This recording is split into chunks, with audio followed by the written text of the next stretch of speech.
നിങ്ങളൊരു chocolate lover ആണെന്നുണ്ടെങ്കിൽ ഈ വീഡിയോ ഒരിക്കലും മിസ് ചെയ്യാൻ പാടില്ല. ഞാനിപ്പോൾ നിൽക്കുന്ന മക്കോഫയിലാണ്. മക്കോഫ വരുന്നത് അടിമാലി മൂന്നാർ റൂട്ടിൽ ആനച്ചാലിനടുത്തായിട്ടാണ്. ഇവിടെ വരികയാണെന്നുണ്ടെങ്കിൽ നിങ്ങൾക്ക് ചോക്ലേറ്റിൻ്റെ പല പല വകഭേദങ്ങൾ ഇവിടെ കാണാൻ പറ്റും.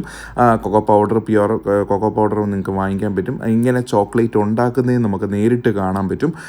ഇവരുടെ മിഷൻസൊക്കെ ഇവിടെ ഫ്രണ്ടിൽ തന്നെയാണ്. അതുപോലെ തന്നെ ഇതിൻ്റെ അകത്തെ ഡിസൈൻ, അതായത് പുറത്തെ തീമും നല്ലതാണ്, അകത്തെ ഡിസൈനും എനിക്ക് ഭയങ്കരമായിട്ട് ഇഷ്ടപ്പെട്ടു. സെക്കൻഡ് ഫ്ലോറിൽ ഇവരൊരു സൂപ്പർ മാർക്കറ്റ് സെറ്റ് ചെയ്യുന്നുണ്ട്. അതുപോലെ തന്നെ സെക്കൻഡ് ഫ്ലോറിൽ നിങ്ങൾ വരികയാണെന്നുണ്ടെങ്കിൽ ഹോട്ട് ചോക്ലേറ്റ് നമുക്ക് ടേസ്റ്റ് ചെയ്യാം. അതുപോലെ തന്നെ നമുക്കൊരു ചോക്ലേറ്റ് ആയതുകൊണ്ട് തന്നെ കൊക്കോയുടെ ഡെമോ പീസുകളൊക്കെ ഇവിടെ നേരിട്ട് കാണാം. ഇവരുടെ ആ തീം എനിക്ക് ഭയങ്കരമായിട്ട് ഇഷ്ടപ്പെട്ടു. കാരണം ഞാനൊരു ഡാർക്ക് ചോക്ലേറ്റ് ലവറാണ്.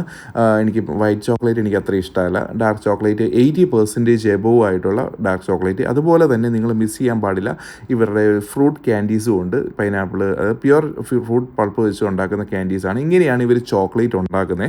അത് നമുക്ക് നേരിട്ട് കാണാവുന്നതാണ്. സൊഫിസ്റ്റിക്കേറ്റഡ് ആയിട്ടുള്ള മിഷൻസ് വെച്ച് നമുക്ക് ഫ്രണ്ടിൽ തന്നെ വെച്ചാണ് ചെയ്യുന്നത്. വളരെ ഹൈജീനിക് ആയിട്ടുള്ള ഒരു അറ്റ്മോസ്ഫിയറാണ്. അതുപോലെ തന്നെ നമുക്ക് ഇതുപോലെയുള്ള ചോക്ലേറ്റുകൾ ടേസ്റ്റ് ചെയ്യാം. ടേസ്റ്റ് ചെയ്ത് നമുക്ക് ഇഷ്ടപ്പെട്ട് പ്യുവർ ചോക്ലേറ്റും വാങ്ങിക്കാം. അതുപോലെ തന്നെ മിക്സ്ഡ് ആയിട്ടുള്ള ചോക്ലേറ്റ്സും വാങ്ങിക്കാവുന്നതാണ്. അതുപോലെ തന്നെ നമുക്ക് കൊക്കോ പൗഡർ, അതുപോലെ തന്നെ നമുക്ക് ഒത്തിരി ചോക്ലേറ്റ് എനിക്ക് ഇവിടെ പറയാൻ അറിയത്തില്ല. ഇവിടെ ഒത്തിരി സാധനങ്ങൾ ഇവിടെ ഉണ്ട്.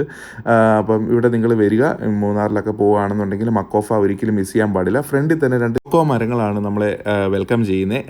ഇവിടെ ഈ ഒരു റൂട്ടിൽ വന്നു കഴിഞ്ഞാൽ ഒത്തിരി ചോക്ലേറ്റ് ഫാക്ടറീസ് കാണാൻ പറ്റും. പക്ഷേ ഉള്ളതിൽ എനിക്ക് നല്ലൊരു ബെറ്ററായിട്ട് തോന്നിയത് മക്കോഫയാണ്. അതുകൊണ്ടാണ് നിങ്ങളെയും കൂടെ പരിചയപ്പെടുത്താമെന്ന് വിചാരിച്ചത്.